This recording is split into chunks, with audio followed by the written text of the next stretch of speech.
Okay, here's a quick rundown of the things I like and the things I don't like about driving my Tesla for Uber and Lyft. Um, One thing I like, probably the best thing about it, is people's reaction to the car.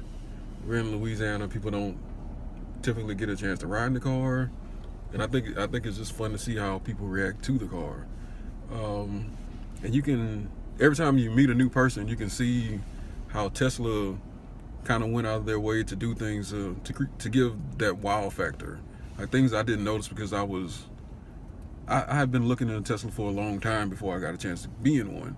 So I expected the door handles to pop out. I expected the massive 17-inch screen. Um, but other people don't, and when they see it, they're like, wow.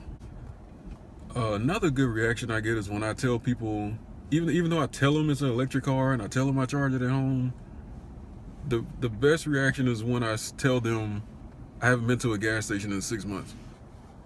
That just saying that does something to people, and it just blows people's minds. Like this is really an electric car. This really works. Another thing about the passengers, a lot of them think this is a Maserati. I even had a guy get in the car.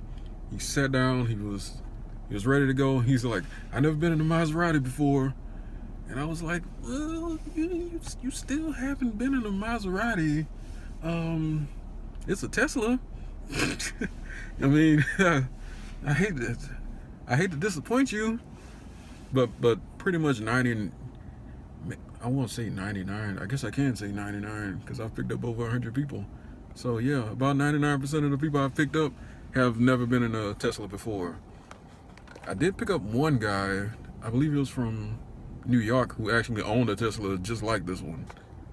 I picked up one guy who had a chance to do a test drive, and I picked up a lady who was considering buying a Tesla, and I think she had an Audi, and another guy who was considering buying a Tesla who had a Porsche.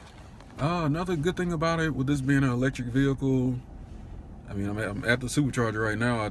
I've used up most of my range, so I'm gonna charge up again and then get at it some more. It's a fairly easy way to make money. I mean, my only expenses are time and I guess whatever taxes come out of whatever I make. So it's a pretty easy thing to do. I mean, I drive trucks. I like driving my car, so I'm just in my element out here. Something else about the passengers is pretty much none of them have been in a Tesla before. Um, I get the same questions over and over again, and I find myself having the same conversation over again, and I don't mind it at all. I actually enjoy it. It makes it easy. They all want to know how far can I go on a charge, where do I charge it, and where do I get a service, and I guess those are perfectly reasonable questions to ask because it's so different, and Louisiana is pretty much all about the oil, but the Tesla is something. It's definitely a different kind of animal. The things I don't like about driving my Tesla for Uber and Lyft, it can get pretty boring. Baton Rouge isn't a big city, so certain times of the day, usually right before lunch, like it is right now, it kind of dies down a little bit, and I pretty much refuse to drive at night. Um, I'm not. The idea of somebody throwing up in my car is enough by itself for me to never give that a try.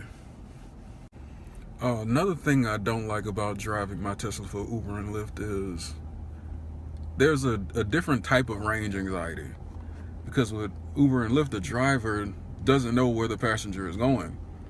So if I've been driving around for a good part of the day and I'm down to 140 miles, and I get a passenger that all of a sudden wants to go to New Orleans, now I got to put it in the GPS and hope that I can get to that Slidell supercharger, since New Orleans doesn't have one in the city. And of course, one thing I don't like is the extra cleaning I have to do. I mean, that pretty much comes with the territory. You have a lot of people getting in and out of the car. People have a little dirt on their shoes. The car's gonna have to be cleaned more. And right now it's been raining so much lately. I'm not as much worried about the outside of the car because it's supposed to be raining all week. So I'll wash it when it stops. But the inside of the car is fairly easy. I try to vacuum out the inside of the car after every day of lifting, so it doesn't get too bad. Another bad thing is you don't get a lot of Uber Select rides, and we don't have the premium Lyft in Baton Rouge. So I've been doing this since January, and I think I've only gotten 2 Uber Select rides. So it's pretty much just the basic rides. You don't really make a whole lot more for having a nicer car. One of the worst things about driving for Uber and Lyft is when you have to drive a really long way to pick up someone and drive them a really short distance. And it doesn't bother me as much because having an electric car, I'm not spending a lot of money. I'm not spending any money on gas. So I kind of just consider that taking one for the team, because I know that could almost ruin somebody's day. One of the other drivers, if they're in an ICE vehicle, because I'm pretty sure I'm the only one driving an electric car, a fully electric car out here. I know there's some Priuses and